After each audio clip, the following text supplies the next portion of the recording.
What's up everyone? John Rettinger from Techno Buffalo here. We can put another round of rumors to rest. The iPad 2 is official and has been announced. Let's go ahead and run through what you can expect.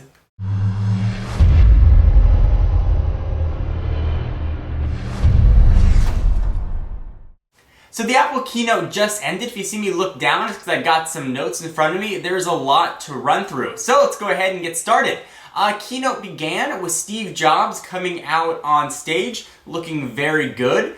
He came with some sort of boring announcements at the beginning. iBooks update, they've sold over 100 million iBooks.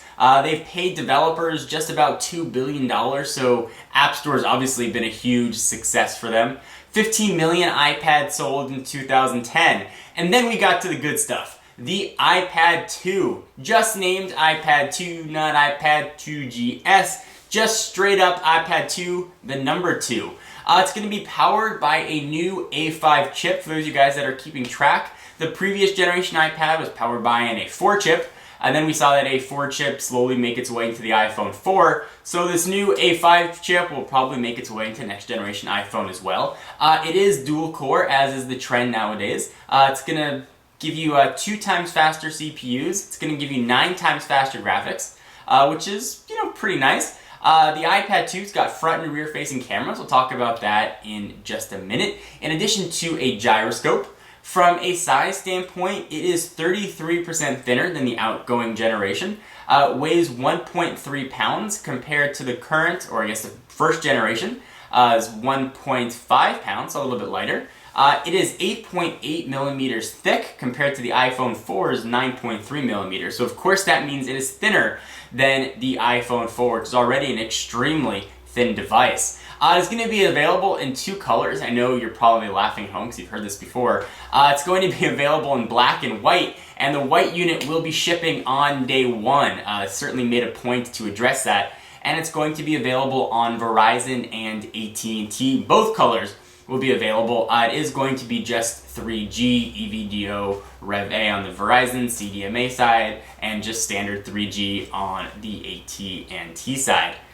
So it's going to have the same 10-hour battery life. The iPad certainly has an outstanding battery, so that's going to continue even with the newer processor. The prices are also going to remain the same. It's going to be the same scheme for Wi-Fi versions or Wi-Fi plus 3G versions. So if you want to get the 16 gigabyte model, it's going to be $499 with Wi-Fi, or it's going to be $629 with Wi-Fi and 3G.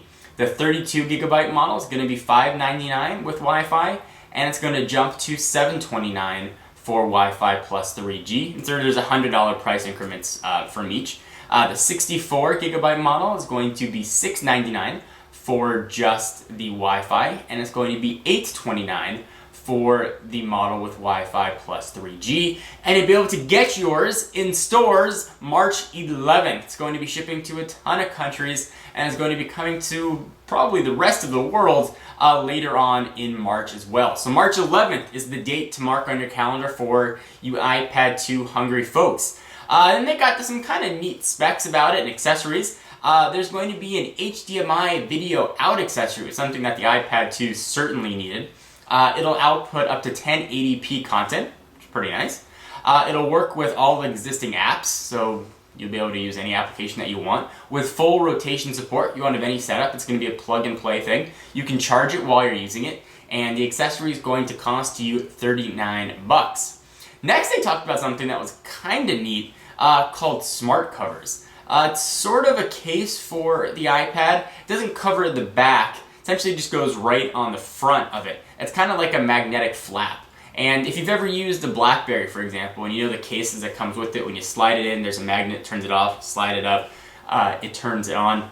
Same concept, but the flap does similar things that the outgoing case did for the first generation. You can move it around and prop it up to view for typing. You can prop it up for watching a movie. Again, it uses all magnets. It's got a cleaning cloth sort of in it, so a microfiber cleaning cloth, so it'll also clean it as you put it on and move it. You'll be able to get it in polyurethane or leather in a ton of different colors. It's going to be $39 for the polyurethane model or $69 for the leather one. It actually is a sort of neat idea, and it's got magnetic hinges and all kinds of stuff. You see the picture, so you know what I'm talking about.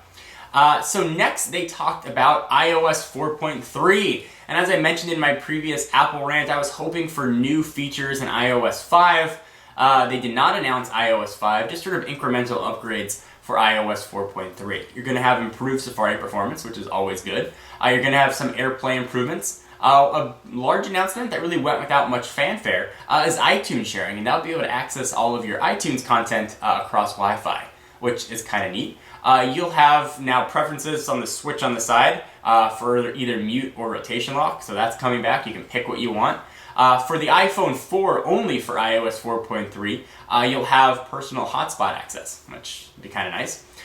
They also announced some new apps for the iPad 2. Photo Booth is one of the apps they announced. If you use a Mac, you're probably familiar with the Photo Booth desktop app. Very similar functionality. You get all kinds of different effects, and you can tweak images and do it in real time. It's Photo Booth, and then it works on the iPad. Next, they announced FaceTime. Not surprisingly, going to go with the front and rear-facing cameras. You can talk any FaceTime-capable device to the iPad, so iPad to iPhone 4, Mac to iPad, or whatever other combo you can do. They also announced Imovie for the iPad, so you'll have be able to AirPlay that content right to your Apple TV. There's a ton of functionality here with iMovie. I can get into real specifics about it, but you get movie editing and some advanced movie editing right on your iPad. You can share it to multiple places, including YouTube, Vimeo, Facebook, and a few others, which is kind of neat, and do it right from the device. That's also going to be available March 11th for $4.99. They showed Garageband for the iPad 2. It's Garageband if you're used to the application on the Mac. It's sort of part of the iLife suite. You'll be able to sort of touch the instruments. They're going to be guitar amp effects, 250 plus loops. You're going to be able to email your AAC files. It's Garageband. And they're evidently very proud of Garageband. They spent a long time talking about it. Let me run through specs with you of the iPad 2, just sort of recap and let you guys know what to expect. And I got some notes in front of me for this. So you're going to get the same 9.7-inch screen. It's going to have a resolution of 1024 by 768 with 132 pixels per inch. It's going to be 3G capable, as I mentioned, this time for Verizon as well. So Verizon or AT&T, you now get a choice for your data if that's the model that you choose. You're going to get the rear camera with HD video, so it'll shoot video at 720p at 30 frames per second, and have a 5 times digital zoom. The front camera is VGA resolution. It'll also shoot video at 30 frames per second. iPad 2 is very much an evolutionary step forward. They didn't add anything that we really weren't expecting. It was very incremental, to say the least. So there's a lot of hope that perhaps, I know it's kind of super early to even start talking about this, iPad 3 may be the one that breaks the mold and sort of continues to innovate. I was hoping that we get some improved iOS stuff. I'm hoping we might even have a 4G LTE device, but Apple chose not to go that direction or couldn't go that direction for price or technology constraints. So what do you guys think about the iPad 2? Is it a tablet you've been waiting for? Do you think Apple is prepared to go up against, at least for probably the next year, with the current generation of tablets? So we're looking at the Zoom, the G Slate coming out, and a ton of Android 3.0 Honeycomb tablets. Are you going to go and pick up an iPad 2? I'm really curious to hear from you guys what you want to see and what you think about it. And of course, we'll be doing a full battery of reviews of the iPad 2 on launch day. I am John Rettinger from Techno Buffalo. Be sure to check out the site for all your tech news and for exclusive content. Check us out at Twitter, twitter.com/technobuffalo. All the links down below. And I will see you guys in the next video. Bye-bye.